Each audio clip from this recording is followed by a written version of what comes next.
Gojo Satoru n'avait pas menti lorsqu'il disait que la nouvelle génération d'exorcistes allait rendre la classe S obsolète. Durant l'affrontement contre Sukuna, le niveau que les élèves de Gojo ont atteint dépasse complètement l'entendement. Et l'exemple le plus parlant n'est autre que Yuji Itadori. Sort d'inversion, territoire simple, manipulation du sang, rayon noir et peut-être extension du territoire. Parlons un peu du nouveau classe S, Yuji Itadori.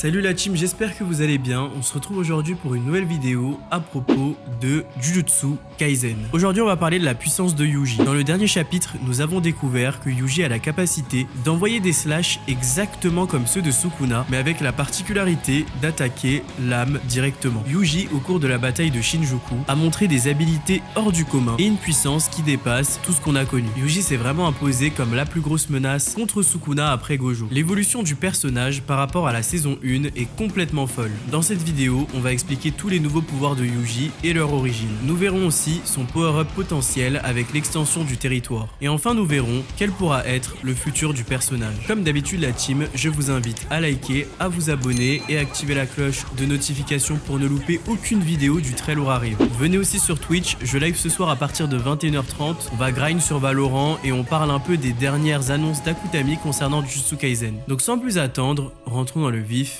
du sujet.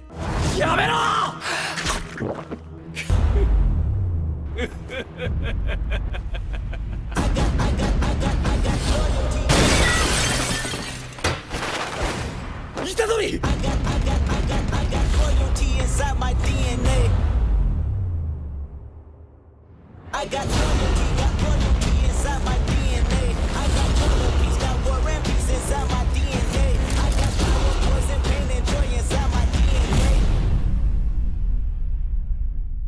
Le power-up numéro 1 de Yuji concerne son nouveau bras de démon. Après l'incident Shibuya, Chozo disait que l'énergie occulte de Yuji avait progressé, atteignant le niveau de celle d'un dieu démon. Mais Yuji ne s'est pas arrêté là, car il a puisé dans la force des embryons maudits. Yuji disait qu'il mangerait n'importe quoi pour vaincre Sukuna. Et pour cette raison, il a mangé les 6 embryons maudits restants, les frères de Chozo, afin d'obtenir leur puissance et leur pouvoir. Si un humain normal consommait ces reliques, il serait directement contrôlé par ces derniers, devenant leur hôte. Mais Yuji étant la création de Kenjaku, il a la capacité de garder le contrôle. Il absorbe l'énergie occulte et garde sa conscience. Depuis qu'il a mangé les embryons, Yuji est devenu mi-humain, mi-fléau. Les embryons maudits étant des hybrides. Yuji a donc développé un bras de fléau marquant sa mixité. Ce bras de fléau rend ses coups plus puissants et lui permet de garder sa spécialité, attaquer directement l'âme de ses opposants. Avec ce bras, les coups de Yuji font vibrer l'âme de Sukuna. Il attaque directement la frontière entre son âme et celle de Megumi. Mais le power-up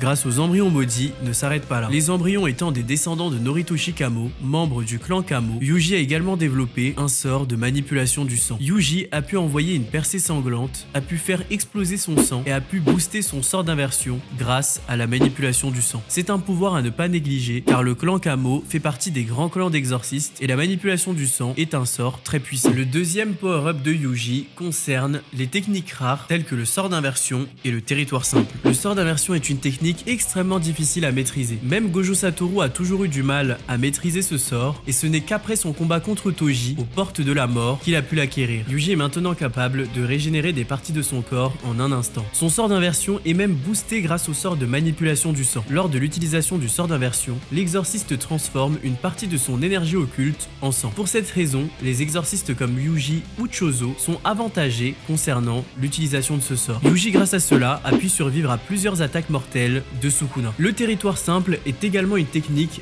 redoutable. Elle a permis à Yuji de résister au territoire de Sukuna et c'est un sort très ancien qui demande énormément d'entraînement. Maîtrisant ces deux techniques, Yuji se place dans l'élite des exorcistes. Le troisième élément concernant la puissance de Yuji est bien entendu le rayon noir. Yuji, avec sa nouvelle maîtrise du rayon noir, prouve qu'il est clairement devenu un des combattants les plus puissants de sa génération. Le Yuji du chapitre 260 pourrait vaincre Jogo, un fléau de classe S, en seulement quelques coups de poing. Et oui, Akutami avait déclaré que 5 rayons noirs de Yuji étaient capables de tuer Jogo. Yuji a envoyé plus de 7 rayons noirs d'affilée sur Sukuna. Par conséquent, Yuji avec sa maîtrise actuelle pourrait vaincre Jogo extrêmement rapidement. Rappelez-vous que Jogo avait quand même vaincu Nanami, Naobito et Maki extrêmement facilement. Yuji a dépassé tous les records concernant cette technique, il est au-dessus de Sukuna et Gojo. Enfin, le quatrième power-up de Yuji concerne le sort de découpe qui l'a éveillé. Le deuxième sort de Yuji, après la manipulation du sang, est le même sort de découpe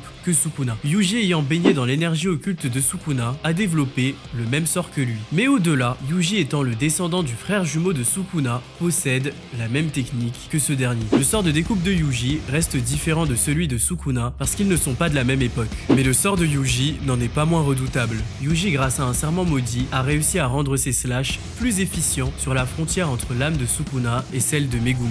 Les slash de Yuji ont donc la possibilité de target directement l'âme, ce qui les rend extrêmement dangereux. C'est comme si chacun des slash de Yuji était l'arme de Maki. Sukuna, face à cette attaque, crache carrément ses doigts, ce qui montre l'impact que ça a sur lui. Enfin, il y a un dernier élément qui montre la puissance de Yuji, et c'est la résistance de son âme. Je ne sais pas si l'on apprendra davantage de choses concernant les origines de cette force, notamment par rapport à Kenjaku et son rapport étroit avec l'âme, mais concernant l'âme, Yuji est imbattable. Son âme est indestructible, Sukuna lui-même l'avait dit. Après que les événements aient détruit certains personnages, à l'instar de Megumi, Yuji, malgré ses combats, malgré ses défaites, n'abandonne jamais. Son âme persiste, son âme résiste. Au-delà, Yuji voit de manière très distincte les contours de l'âme. Ayant partagé son corps avec Sukuna, il était capable de voir les contours de l'âme de Mahito. Il peut attaquer la frontière entre l'âme de Megumi et celle de Sukuna. C'est quelque chose, comme nous l'avons vu, qu'il peut appliquer à ses slash. Ce lien entre Yuji et l'âme est très intéressant et c'est ce qui le rend spécial. Ainsi, Yuji a développé énormément de techniques et de nouvelles manipulations, faisant de lui un des exorcistes les plus puissants sur le champ de bataille. Mais est-ce que Yuji pourrait progresser davantage? Eh bien logiquement, après avoir développé le sort d'inversion et le territoire simple, tout ce qu'il manque à Yuji pour finaliser son power-up, c'est l'extension du territoire. Yuji pourrait tout à fait développer une extension du territoire. Il faut dire que Sukuna a utilisé son extension à plusieurs reprises dans le corps de Yuji, et Kusakabe nous expliquait que Yuji apprenait si vite parce que Sukuna avait utilisé un jujutsu à extrêmement haut niveau dans son corps. Par conséquent, la mémoire musculaire pourrait permettre à Yuji de maîtriser cet art très rapidement. Yuji a aussi échangé de corps avec Yuta et cela aurait pu l'aider à développer plus rapidement son extension du territoire. Nous savons que la mère de Yuji était une exorciste. Son père est le descendant du frère jumeau de Sukuna. Yuji a tout le background génétique pour développer une extension du territoire. Yuji possède deux sorts actuellement, la découpe et la manipulation du sang. À tout moment, Yuji pourrait développer une extension en lien avec un de ces deux sorts. Comment ce serait fou de voir l'extension de Yuji quand même, je me demande à quoi ça pourrait ressembler. L'extension du territoire est une sorte de matérialisation de son espace vital au moyen de l'énergie occulte. Il permet à un sort de ne jamais manquer sa cible. C'est ce qui se fait de mieux en matière d'exorcisme. Est-ce que l'extension de Yuji aura un lien avec la manipulation du sang, avec un de ses sorts de découpe, avec les deux, ni l'un ni l'autre? Les possibilités sont vraiment nombreuses. Dites-moi en commentaire ce que vous en pensez et dites-moi si une théorie sur les possibles extensions du territoire de Yuji vous intéresserait. Ainsi, notre MC est sur le point d'atteindre son point culminant, sa forme finale. C'est intéressant car petit à petit, Yuji, au cours de l'histoire, a accepté énormément de choses pour devenir plus fort. Dans le même sens où Yuta a accepté de devenir un monstre pour vaincre Sukuna, Yuji a accepté de se transformer en monstre pour devenir plus fort. Lors de la saison 1, Yuji compatissait avec les embryons maudits, se rendant compte du non-manichéisme présent dans Jujutsu Kaisen. Les embryons maudits sont des fléaux, mais ils peuvent être humains. La frontière entre les fléaux et les exorcistes est désormais complètement rompue et on le voit avec des personnages comme Jogo ou Chozo. Yuji, en mangeant les embryons maudits, accepte de devenir un fléau. Yuji est de la même famille que Sukuna. Sukuna a mangé son frère pour devenir plus fort et survivre, et Yuji a mangé ses frères, les embryons maudits, pour devenir plus fort. Yuji utilise aujourd'hui le même sort que Sukuna. Pour moi, tous ces éléments qui rapprochent Yuji de Sukuna sont des red flags concernant sa fin. Lors de l'exhibition Jujutsu Kaisen, Akutami a déclaré qu'initialement, il avait prévu que Yuji devait mourir. Dans sa première version du manga, Yuji n'était pas le personnage principal de l'histoire et il devait à un certain point affronter son frère Chozo. Durant cet affrontement, Yuji devait perdre la vie face à Chozo et ce dernier devait prendre sa place dans l'histoire. Vous l'aurez compris, la mort d'Itadori est dans la tête d'Akutami depuis bien longtemps. Aussi, Akutami avait déclaré qu'à la fin de Jujutsu Kaisen, soit tous les protagonistes principaux perdront la vie sauf un, soit un perdra la vie et les autres resteront en vie. Durant l'exhibition Jujutsu Kaisen, Akutami a également confirmé la mort de Nobara et de Gojo. Par conséquent, deux personnages du groupe principal sont morts, laissant donc place à seulement la deuxième option. Un seul personnage restera en vie parmi les protagonistes principaux. Et entre Yuji et Megumi, il y a énormément de chances que le dernier en vie soit Megumi. Yuji risque actuellement tout ce qu'il a pour sauver Megumi et il parviendra sûrement à le faire au péril de sa propre vie. Yuji remerciait Megumi de lui avoir donné un rôle dans cette histoire et était prêt à mourir. Gegetsu Fumier a annoncé qu'il ne tue les personnages que lorsqu'il sait que leur mort va attrister les lecteurs. C'est pour cette raison qu'il n'a pas tué Mei Mei par exemple, donc je pense que Yuji est le prochain dans sa liste. Vous en pensez quoi la team? En tout cas voilà, c'était tout pour cette vidéo, j'espère qu'elle vous a plu. Dites-moi vos théories pour la suite et pour l'extension du territoire de Yuji en commentaire. Je vous dis à la semaine pro pour une nouvelle vidéo. On se retrouve ce soir et tous les autres soirs sur Twitch. D'ici là, merci à vous, restez sur vos gardes et à très vite.